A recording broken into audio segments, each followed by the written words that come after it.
Now, we've talked about the fact that GrandCare records the vital readings from our Bluetooth health devices and records them so that caregivers might be notified if they're out of range or if they haven't been taken or if they have been taken, and that they can also log into the care portal and get into the care menu and look at the graphs and charts of all those health readings. But what we haven't talked about is the idea that maybe our care recipient, our GrandCare touchscreen user, is also interested in looking at what those readings are.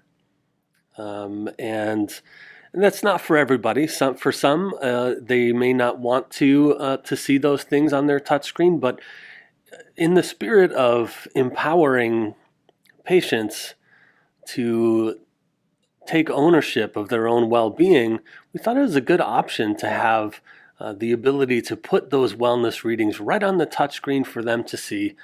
So let's take a look. This is Charlie's system where he takes all his health readings and has for years. So we have some data to play with here. And as you can see, he has configured his touchscreen so that the wellness button does appear right on the main menu. And I'll show you how to do that in a minute. But let's see what's in it. So if I touch the wellness button, I get options for each of the health devices that Charlie has paired with this system.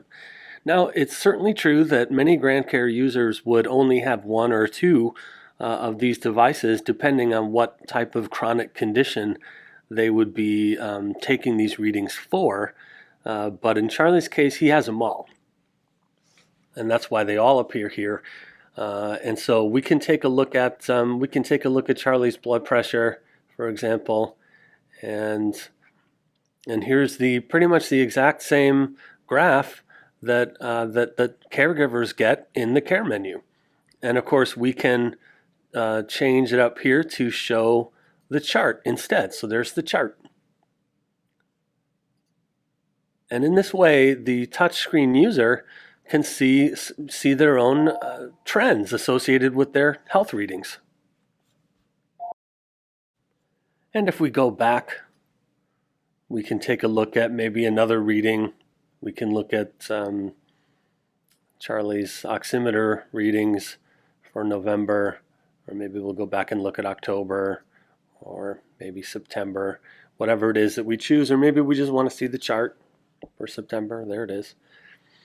And in this way, we make all the same data available to this touchscreen user that is also available to caregivers. Why not? There are going to be some people who want to, it's their information. And if they want to look at that stuff and know if their vital signs are improving, if their readings are getting better over time because of their own personal efforts to take better care of themselves, well, we want to empower them to do that. And that's why we have the option to put the wellness button directly on the touchscreen. But how do you do it? Let's talk about that quick. So here we are logged into our care portal, and we're going to need to get into the care menu. And we have to go to the touchscreen button. And there's lots of options here, but what I want to do is go here to the touchscreen parameters so I can get at these options. More about all this later, but what we really want to do is go to Manage Apps, and here's the Wellness button. It is checked to be on the main menu, and it is prioritized as number 1, and that's why it's the very first button on the main menu, going right to left, top to bottom. So as long as you have included this button in your touchscreen setup, it will appear on the touchscreen.